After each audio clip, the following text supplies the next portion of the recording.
বারবার মুখে চুনকালি মাখা সত্ত্বেও লজ্জা নেই বাংলাদেশে। সীমান্তে কাঁটাতার দেওয়া নিয়ে গন্ডগোল পাকানোর চেষ্টা করে এক প্রস্থ মুখ পুড়েছে বাংলাদেশে, কিন্তু তারপরেও লম্ফঝম্প থামেনি ইউনূসপন্থী বিএনপি নেতা রুহুল রিজভীদের।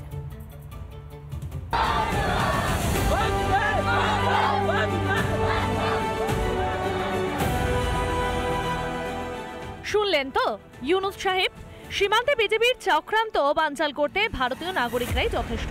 সীমান্তে উস্কানি দিয়ে যে আখেরে নিজেদেরই মুখ পুড়বে সেটা এবার বোঝার সময় এসেছে ইউনূস প্রশাসনের। কিন্তু ইউনূসপন্থী বিএনপি নেতা রুহুল কবির রিজভী বোধহয় বাস্তবটা দেখতে বা শুনতে পান না, পারেন শুধু গরম গরম উস্কানিমূলক কথা বলতে। কোনো ধরনের আলাপ আলোচনা ছাড়া কাঁটাতারের বেড়া দিতে গিয়ে বিজিবি এবং জনগণ যেভাবে প্রতিরোধ করেছে তার ছবি আপনারা নিশ্চয়ই দেখেছেন। এদের যে দেশপ্রেম কত তীব্র, কত গভীর, এটা দিল্লির সাউথ ব্লক এটা বিবেচনা করে। কিন্তু ভারত তো নিজের জমিতেই কাঁটাতার দিয়েছে। রিজভী সাহেব, আপনাদের এত গায়ে লাগছে কেন? অন্য কোনো মতলব আছে নিশ্চয়ই। ভারত যদি কাঁটাতারের বেড়া তৈরিতে, নিজেদের জমিতে কাঁটাতারের বেড়া তৈরিতে বাংলাদেশ যদি বাধা দেয়, তাহলে বুঝতে হবে এর মধ্যে বাংলাদেশের স্বার্থ আছে, বাংলাদেশের সরকার এর মধ্যে লিপ্ত। ইউনূস কিছুই করতে পারবে না। ইউনূস রাজনীতির রও বোঝে না। এদিকে মঙ্গলবার অস্ত্র আইনের মামলাতেও মুক্তি দেওয়া হলো জেলখাটা প্রাক্তন মন্ত্রী লুৎফুজ্জামান বাবরকে। অস্ত্র পাচারের মামলায় আগেই তাকে বেকসুর খালাস করেছে বাংলাদেশের হাইকোর্ট। অবশ্য ইউনূসের দেশে যে ২১-এর আইনই চলছে তার নতুন করে বলে বোঝানোর প্রয়োজন নেই। আসলে জঙ্গি লুটেরারাই তো মোহাম্মদ ইউনূসের সম্পদ। রিপাবলিক বাংলা। আর এই মুহূর্তে ব্রেকিং নিউজের দিকে নজর রাখবো। বাংলাদেশের সেন্ট মার্টিন দ্বীপে আগুন, ভয়াবহ অগ্নিকাণ্ড সেন্ট মার্টিন দ্বীপে। মাঝরাতে আগুন লাগে এই দ্বীপে, পুড়ে ছাই হয়ে গিয়েছে সেন্ট মার্টিন দ্বীপের একাংশ। সেই ছবি দেখতে পাচ্ছেন, ভয়াবহ সেই অগ্নিকাণ্ড, দাও দাও করে চলছে সেন্ট মার্টিন দ্বীপ। কিন্তু কিভাবে এই আগুন লাগলো তা নিয়ে ইতিমধ্যেই প্রশ্ন উঠতে শুরু করেছে। বাংলাদেশের সেন্ট মার্টিন দ্বীপে ভয়াবহ আগুন, সেই ছবি দেখতে পাচ্ছেন এই মুহূর্তে, দাও দাও করে জ্বলছে আগুন এবং পুড়ে ছাই হয়ে গিয়েছে সেন্ট মার্টিন দ্বীপের একাংশ। তবে কিভাবে লাগলো আগুন, এ নিয়ে উঠতে শুরু করেছে প্রশ্ন।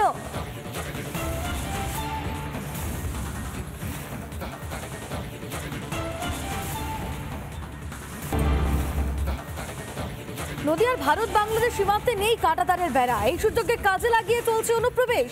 কাঁটাতার লাগাতে জমি দিয়েছে সীমান্তবর্তী এলাকার স্থানীয়রা। অভিযোগ, জমি দিলেও মেলেনি জমির টাকা।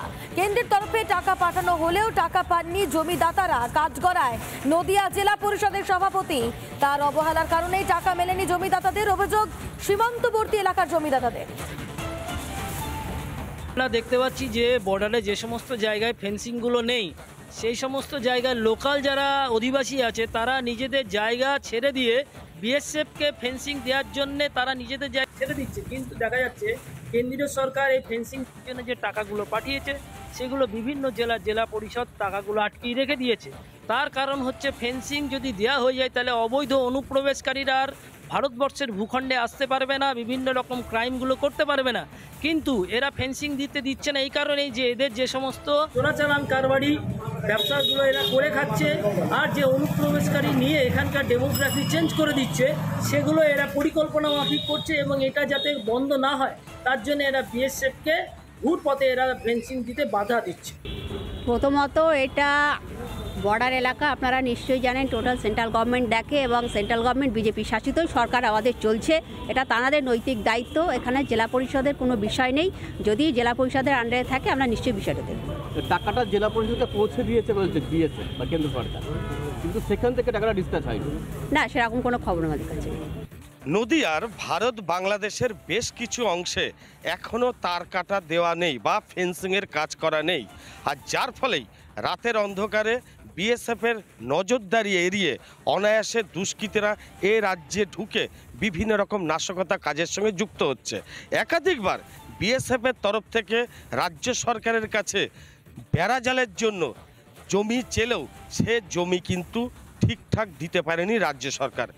যারা এই ধরনের কাজের জন্য এই সীমান্তবর্তী এলাকায় জমি দান করেছে তারাও কিন্তু আজ পর্যন্ত কোনো পয়সা পায়নি। তাদের অভিযোগ যেই সমস্ত টাকা পয়সা কেন্দ্রীয় সরকারের তরফ থেকে মিটিয়ে দেওয়া হলেও সেটা শুধুমাত্র জেলা পরিষদে এসে আটকে থাকার কারণেই তারা এই টাকাগুলো পায়নি। ঠিক কী কারণে টাকা পয়সা এখনো পায়নি আমি একটু সরাসরি জানবো জমিদাতার কাছে। কি আপনার অভিযোগ? আমার অভিযোগ, আমার 6খানা দাগ দিয়ে এই তার কাটার জমি ছুঁয়ে গেছে, মানে আমি জমিদাতা, সেখানে একটা অংশের টাকা পেলেও এখনও 5খানা জমির দাগের টাকা না, মানে হাজার রকম সমস্যা। আমরা আবেদন করেছি, রেজিস্ট্রি হয়নি এমন সমস্যা, এবং আবেদন করা সত্ত্বেও আমাদের জমি যাওয়া সত্ত্বেও অলরেডি পিলার দিয়ে অধিগ্রহণ করে নেওয়া হয়েছে, অথচ তার টাকা দেওয়ার কোনো নাম নেই। আপনারা কি চাইছেন? আপনারা কি চাইছেন যে এখানে যদি ফেন্সিংয়ের কাজটা হয় তাহলে আপনারা কতটা নিরাপদে থাকবেন? সম্পূর্ণ আমরা চাই দ্রুততার সঙ্গে এই ফেন্সিং এর কাজ যেন এক মুহূর্ত বিলম্ব না থাকে। আমরা এর প্রোটেকশনের আওতায় আসতে চাই, আমরা জমি দিতে চাই।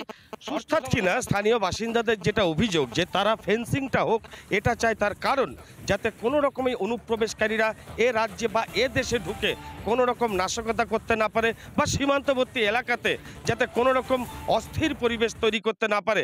সেই কারণেই কিন্তু এরা জমিগুলো দিলেও এখনো পর্যন্ত শুধু রাজ্য সরকারের অছিলার কারণেই এদের প্রাপ্ত টাকা আটকে আছে। এখন শুধু দেখার কবে এই প্রকৃত জমিদাতারা তারা তাদের টাকা ফেরত পায়। নদিয়া থেকে পলাশকান্তি মণ্ডল, রিপাবলিক বাংলা। নানা ধরনের কন্টেন্ট দেখার জন্য লাইক করুন, শেয়ার করুন আমাদের ফেসবুক পেজ, সাবস্ক্রাইব করুন আমাদের ইউটিউব চ্যানেল। পাশাপাশি অন্যান্য ব্রেকিং নিউজের জন্য অবশ্যই চোখ রাখুন রিপাবলিক বাংলায়।